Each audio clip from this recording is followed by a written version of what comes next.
Bonjour à toutes et à tous les amis, on se retrouve pour la review, review de l'Euro du 12 octobre 2020, donc l'année dernière. Et pour commenter le show, on a eu un petit segment, c'était la deuxième soirée du draft aussi. Je vous donnerai mon avis sur les échanges juste à la fin, justement. On a eu Horton et McIntyre. Alors, cette fois-ci, on peut dire qu'on en a marre. Moi, personnellement, j'en ai marre que ces deux-là se foutent sur la tronche semaine après semaine après semaine. Et c'est assez compliqué comme ça de les voir se mettre sur la gueule. Et Horton provoque beaucoup de McIntyre, on sait, malheureusement. Et du coup, c'était assez intéressant par contre.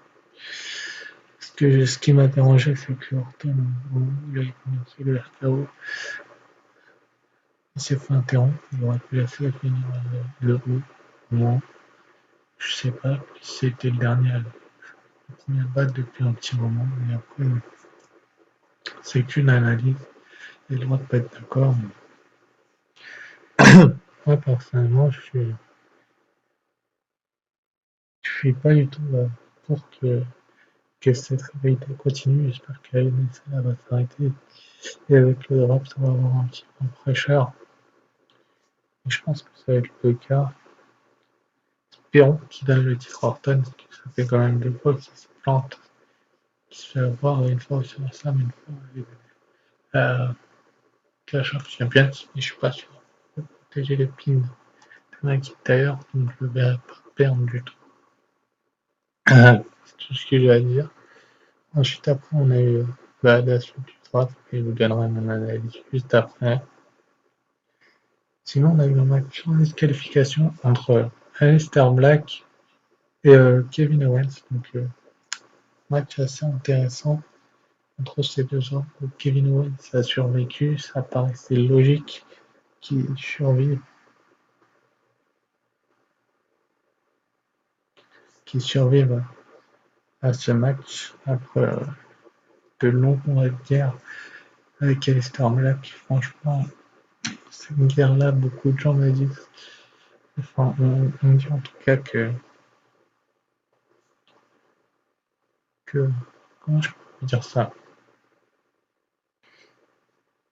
que c'était chiant, que c'était lassant. Ouais, j'en ai plus marre de Orton McIntyre que de cette rivalité là qui est plus récente.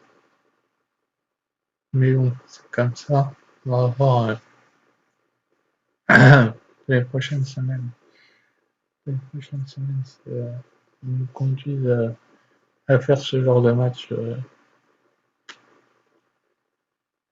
Mais ce sera pas. Enfin, je vous expliquerai pourquoi plus tard. Mais en tout cas, ce match-là était intéressant. Et finalement, c'est vraiment très intéressant de voir Aleister Black perdre encore une fois. Je sais pas, j'ai l'impression qu'il détruit un petit peu son personnage tout de même. Avec son bandeau sur l'œil presque bonnet qu'il lui a fait subir. On verra bien dans les prochains mois ce qui subira ou ce qui subira pas, mais franchement, j'attends vraiment, j'ai hâte de voir la suite entre Black et Owens. Et la situation a bien été utilisée pour le fois. Juste après, on a eu le deuxième salle de draft, et clairement, comme j'ai déjà dit, Mandy Rose qui ont été invités avec Dana Brooke dans le Miss TV, donc le Miss, et John Morrison qui ont été draftés à Raw lors de la première soirée. Pourquoi pas, faut voir ce que ça va donner dans les prochains mois. Et, et, et pourquoi Miss et Morrison sont autant mis en avant que ça. En tout cas, Dana Brooke et Mandy Rose se sont interrompus par Natalia et Lana qui, euh, qui ont peu, tu le vois, c'est logique, ils vont pas se laisser faire comme ça dans les prochains mois. On verra bien, mais elles ne se laisseront pas faire, je ne pense pas. voir, je pense pas qu'elle se laisse faire. C'est plutôt intéressant de voir que Lana, excusez l'expression, et, euh, et Natalia soient venus un petit peu pour foutre le dawa comme ça, mais il faut voir ce qui va se passer par la suite. Et ensuite, après, nous dans les coulisses, après le retour de la pause, il nous a dit que son plan B pour comme invité, c'était John Morrison. Sous ça, c'était pour faire venir finalement Lars Sullivan qui a traversé Morrison. C'est mon expression, mais c'est vrai, il lui a même porté son freak accident. C'était exceptionnel de Lars Sullivan.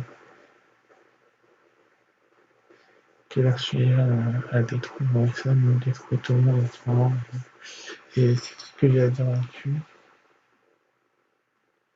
Ensuite, après, on a eu Adam Pearce qui a discuté avec le modèle Street Profit qui nous dit échanger leur titre parce que c'est plus le même show. Les Street Profit sont dehors les champions par équipe de SmackDown et le New Day sont les champions par équipe de Raw. Et le New Day d'ailleurs vont défendre les titres contre Ziggler et Raw. Donc c'est plutôt pas mal vu de la part de la WWE. C'est Stéphane Brown qui l'a annoncé d'ailleurs. Que lors du show il défend face à Ziggler et Raw. Mais c'était quand même un petit peu mal placé que de faire cet échange comme ça. J'aurais bien voulu voir le segment mieux amené avec les Street Profits qui gagnent. Et pourquoi en fait c'est nos titres, on les a défendus pendant des mois et des mois. Mais on a dominé l'équipe par équipe de Raw, l'équipe de revenir, de l'unité, pourquoi on y change? Enfin, voilà, ce que je veux dire, un truc comme ça. Mais bon, il faut accepter de changer les titres. Et c'est génialissime parce que pas beaucoup d'équipes l'auraient accepté, je pense, d'échanger les ceintures comme ça. Donc, du coup, c'était pas mal de la part de l'épisode de la WWE de faire cet échange-là à ce moment-là, mais de faire défendre les titres au niveau dès le premier soir. Je sais pas si c'était une bonne idée, qui a eu cette idée d'ailleurs, je ne sais pas non plus. Et c'était assez, comment dire, intéressant de faire ça, mais voilà quoi.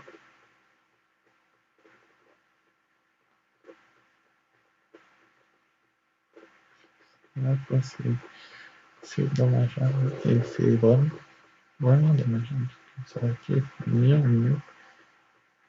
Et quand je dis que ça aurait pu être mieux, c'est que comment je peux dire ça? Avoir une autre idée. Juste après, on a eu la suite. Ouais, je dirais ça tout à l'heure. Bon, Rollins qui nous fait sa promo d'Adj, on s'en fout. Il a été intéressé par Jeff Hardy et Jeff Styles. Ça nous emmène à un triple menace. Intéressant ce match que AJ Styles a renforcé grâce à un coup de guitare d'Elias. Elias qui donc est de retour aux affaires. C'est plutôt quand même vu de la part de la WWE d'avoir fait revenir Elias aux affaires à ce moment-là parce que on se demandait bien qui l'avait percuté à SmackDown il y a quelques semaines et c'est comment Jeff Hardy c'est lui puisque je ne vois pas comment Elias aurait pu l'adresser autrement. C'est dommageable de faire ça comme ça, de l'amener comme ça. Après Jeff Hardy avec ses problèmes il aurait très bien pu faire ça en temps de mais il faut voir dans les prochains mois ce qui va se passer entre ces deux-là, mais AJ Styles en tout cas pourrait pas être la victoire pour son premier rôle. Ça pourrait tuer pour son dernier rôle. Bah, et il n'aura pas vaincu, mais ça c'est une autre histoire, mais AJ Styles quand même, il est en train de construire de ses mains le, comment dire, le show, et c'est vraiment intéressant de voir ça comme ça. Si tu mets AJ Styles contre un autre mec, il va perdre. Contre un catcheur comme Rollins, visiblement, il a survécu. Il a même gagné de travailler dans ce match. Triple menace. Est-ce que les prochaines semaines, AJ Styles va se diriger vers le titre? C'est pas impossible. Si Orton est chaud, il faudra voir ce qui va se passer et comment il va nous amener ça encore une fois. c'est tout. On a eu la suite, je note. On a eu Lana et Natalia contre Mandy Rose et Dana Brooke. Mandy Rose et Dana Brooke qui ont gagné encore une fois. Intéressant, très intéressant même de voir que Mandy Rose et Dana Brooke vont continuer à dominer en équipe en tout cas, même si elles viennent d'arriver, elles ont été draftées aussi elles gagnent ce matin du côté gros, même si elles viennent d'arriver pour ça. Mais c'était intéressant de voir Mandy Rose et Dana Brooke quand même faire manger les dents à Natalia et Lana, enfin le tapis plutôt.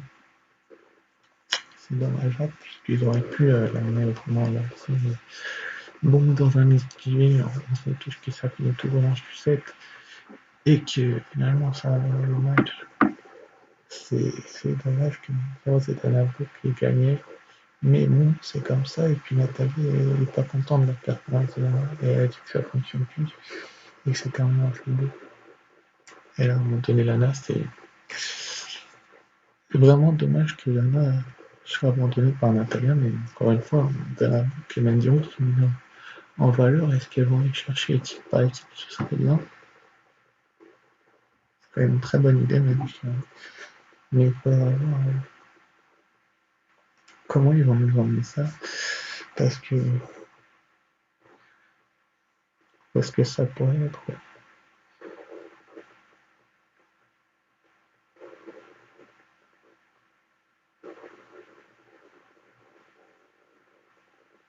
pourrait être intéressant et dommageable à la prochaine fois de faire durer cette équipe. Juste après, on a eu leur business avec Ricochet en face. Angel Garza qui a affronté Andrade, son ancien coéquipier. Angel Garza qui a gagné ce match d'ailleurs. On va m'expliquer pourquoi on fait perdre Andrade. Si c'est pour le drafter, il fallait le faire par un show. Après, peut-être que ça a été après, j'en sais rien. Mais en tout cas, Angel Garza va être, comment je peux vous dire ça, mis en valeur pendant de nombreux mois. Je pense encore il a fait un très bon match contre Andrade, même s'il s'est fait un petit peu démolir avec lui au début. Il a fait une blessure, c'est pas allé vite, mais tout de même, c'est Andrade qui a perdu ce match et comment je pourrais dire ça, et qui s'est fait avoir un petit peu littéralement comme une crêpe.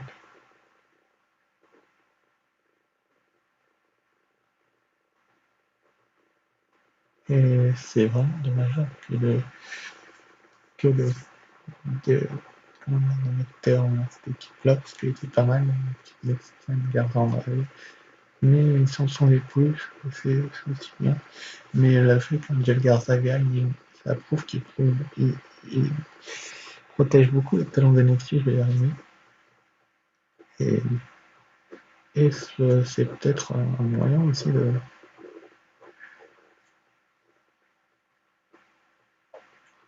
les protéger encore plus encore. Mais ensuite, après, Garza qui a quitté le ring, on sait tous pourquoi, je vais y revenir dans un petit seconde, dans quelques secondes. Et donc après la défaite, on a eu Zelina Vega qui est venue sur le ring, qui est venue sur les logos de Alexa Bliss et le Fiend sont allés de l'autre côté, enfin c'était avec elle, Andrade et Vega. C'était pas mal de tourner, mais je sais pas, faut voir ce qui va se passer. Juste après, on a des petites pages de Céline Guerrero, Emily a survécu. Je vais essayer de l'aider à survécu. Enfin bon, ce match, ils sont restés champions par Kim Leo pour la prochaine semaine. Quoi? Prochaine semaine, effectivement. Pour les prochaines semaines. Et le est toujours champion par équipe de Rose, c'est super. Mais Mais après, il faut voir combien de temps ils vont garder leur titre. On a vu les Street Profits perdurer. On a envie de voir ce que ça donne avec les New Day qui sont champions par équipe de route désormais. Je sais plus c'est la combien de fois. C'est une fois qu'ils ont gagné le titre au dernier SmackDown avant d'être tranchés. Mais c'est quand même pas mal de trucs que c'est par équipe de route New Day. Et ce match avec Roode et Wheeler quand même, c'était de haute volée. Si, si c'était de haute volée, il y avait quoi? Il y avait un sacré match. Et New Day a survécu avec son Midnight Hour. Bon, Roode et Wheeler, je vais revenir après sur eux, mais ils ont fait une très bonne année. Que ce soit du côté de Raw, et on va revoir maintenant ce que ça va donner ailleurs. Mais je vais vous expliquer pourquoi tout à l'heure. Juste après, on a eu Charlie qui revient, on s'en fout avec eux. On a eu Cedric Alexander accompagné de Lord Kingsmith contre Ricochet. Et c'est Ricochet qui a gagné par disqualification. Vous allez m'expliquer pourquoi il y a eu une disqualification. Le Lord Business a terminé la rivalité du coup avec Ricochet. Et ça, c'est la bonne nouvelle parce qu'il va falloir le laisser tranquille à un moment donné, là, pour Ricochet. Il va peut-être avoir de nouveaux ennemis à avoir, mais par disqualification, je suis pas sûr que le business se laisse tranquille. Ça aurait été par tomber, j'aurais dit oui, il va laisser tranquille, mais là, par disqualification, il a disqualifié Alexander comme s'il avait frappé qu'une chèvre Ricochet. Mais franchement, il fallait pas faire ça comme ça, déjà une. Et deux c'était vraiment mal emmené, parce que le bruit de la chaise, on a bien vu que Ricochet avait tapé sur le sol, là, pour remarquer un petit peu. Du coup, peut-être qu'il va y avoir un autre match, vraiment. Mais, comment je peux vous expliquer ça par Ricochet? Pour le moment, on est en paix, et il va être en paix dans les prochaines semaines. Le business va le laisser seul, et on va le laisser seul, on va le laisser tranquille, pardon. Et ça sera intéressant de voir la suite des événements. Peut-être un un dernier une dernière confrontation, un petit promo, je sais pas. Mais en tout cas, c'était tellement énorme qu'ils ont voulu insister là-dessus et c'était pas mal du tout.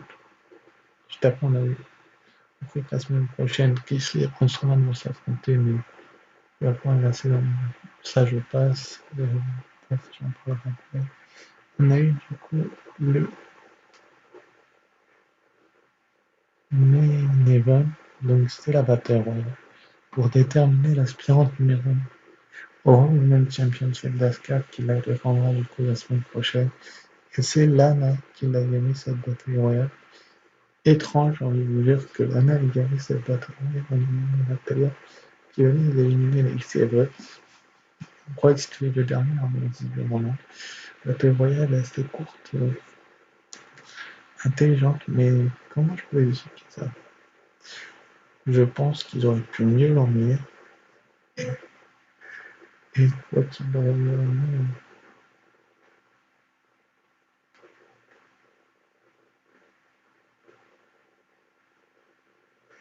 et une fois qu'il aura bien mis, ben, ça aurait été une chose assez intelligente. Puis de faire ça, tout le monde sait que Lana gagnera pas le titre. Enfin, personnellement, je ne le crois pas une seconde, mais il peut le tromper. Comme avec Vega qui ont surpris lors du match face à Asuka à Clash of Champions, il pourrait nous surprendre avec Lana. Mais j'ai du mal à la gagner. Après, c'est vrai qu'elle fait du bon boulot. Je dirais pas le contraire, mais faire gagner Lana sérieusement, mais bon, ce serait pas intéressant en fait. C'est pas que ce serait pas intéressant, c'est qu'il ne crédibiliserait pas pour la décision par rapport à Asuka. Mais après, il faudra voir la prochaine semaine, comme je disais. Peut-être laisser la ressource aussi, on verra bien ce que ça va donner. C'est surtout que le feu s'écoule plus avec une bagarre entre Tony Marquitaire et les gens. Juste après, on a au top. Donc, je vais pouvoir vous donner mon avis sur les drafts maintenant qui ont eu lieu.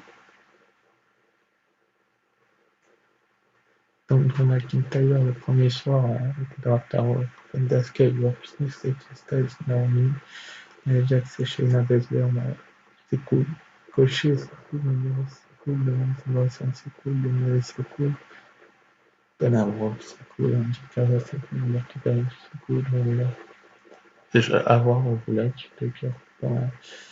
Et puis là, Grand Metallic et Lindsay Dorado qui ont été draftés hier à Raw, pas mal du tout. Le film de grande acquisition Euro, le film, il va falloir vraiment le surveiller parce que il est tellement forcené que beaucoup de gens ont, comment je peux vous expliquer ça, ont peur de lui. Et il va falloir vraiment que Drew McIntyre s'en méfie parce qu'il peut être démoniaque. Je vais pas prendre la grande retour. Mais il était déjà Raw, Charlotte Flair, déjà Raw, Braun Strowman, bonne acquisition. Pour Raw Madrid, Jeff Hardy également. Qui s'y reste, Alexa Bliss y arrive, il arrive, Lacey Evans chez Miz y arrive, Cross y arrive, la Fausse y reste, Amakido y arrive, Shisoni y reste, Peyton Royce y reste, Akirato y reste, Lana y reste, Luke Moss y reste, Performance y reste. C'était vraiment intéressant du côté de Raw. On a déprimé SmackDown, comme je l'ai dit, et puis il y a eu Eric aussi, les Viking Riders, qui a été drafté sur Twitter. Ça a été intéressant. C'était le draft de cette année, vraiment. Côté SmackDown, on a récupéré Roman Reigns, toujours le champion universel. Seth Rollins, très bonne acquisition de SmackDown. Franchement, Seth Rollins, il va falloir voir ce que ça donne dans les prochaines semaines. Ils ont conservé Sasha Banks, on récupère donc Bella, c'est intelligent. On récupère la famille Mysterio, Kyozo, Gabi, Otis. On récupère Murphy. Et intéressant d'ailleurs de récupérer Murphy en compagnie de Rolly. Ça veut dire qu'il va continuer. On conserve Kalisto, Shorty du coup est conservé du côté de SmackDown et c'est annoncé pour l'Euro. Et c'est plutôt pas mal vu de la part de SmackDown que de conserver Shorty Diesel. Bayley, forcément, elle règne, elle domine. Elle restera à SmackDown et tant qu'elle sera championne, il va falloir la détrôner. Elle va y rester. C'est plutôt une bonne acquisition pour SmackDown que le draft et Bayley. Les Street Profits sont désormais champions par l'équipe de SmackDown. Très bonne acquisition encore une fois et il va falloir vraiment les surveiller aussi. Comment ils se débrouillent face aux équipes de SmackDown qui ont été draftées ou qui sont déjà. Daniel Bryan qui reste, c'est intéressant. Il va falloir vraiment qu'il élève son niveau. Si vous voulez trouver Roman Reigns sur quelqu'un, Kevin Owens qui arrive, Kevin Owens sont là, Kevin Owens show tous les vendredis soirs, sont plutôt une bonne nouvelle. Parce que je vais poser des questions, mais on dit c'est le Stevie et désormais avant, Kevin Owens show, SmackDown quand même, ils ont sauvé les meubles avec le Kevin Owens show, en talk show. Donc il va falloir voir comment ils vont faire avec Kevin Owens. Lars Sullivan qui reste à SmackDown, Jeff King quand même, pareil, s'amuser, il est intéressant.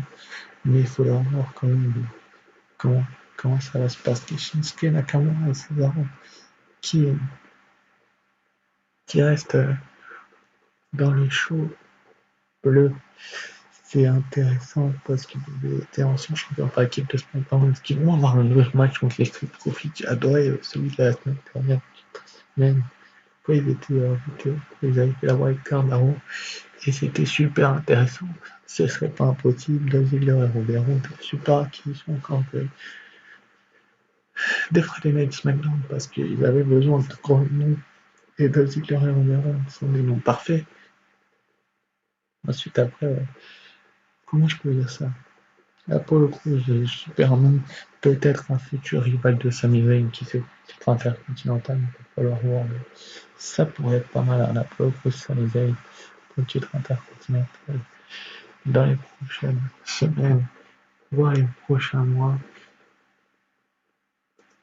Ensuite, après Carmella, qui reste à SmackDown, cette nouvelle Carmella, j'ai hâte de la voir, parce que sur tout ce qui est les promotions qu'on a vu, ça peut être intéressant. Aleister Black qui arrive à SmackDown.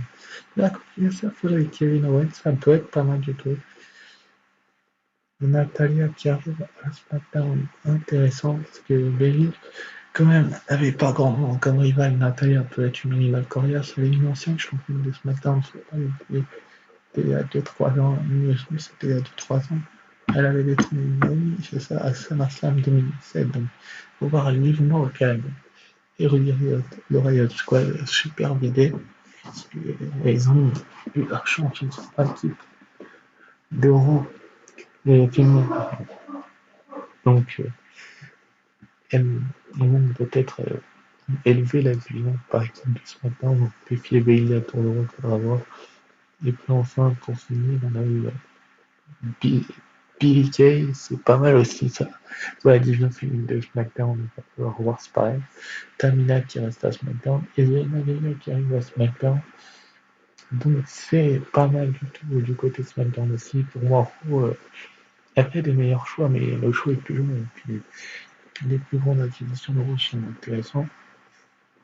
Donc il faudra voir. Et puis Andrade et Argent Libre, tout comme Multi Games. On verra la prochaine semaine. Sur ce, je vous dis à très vite. Ciao.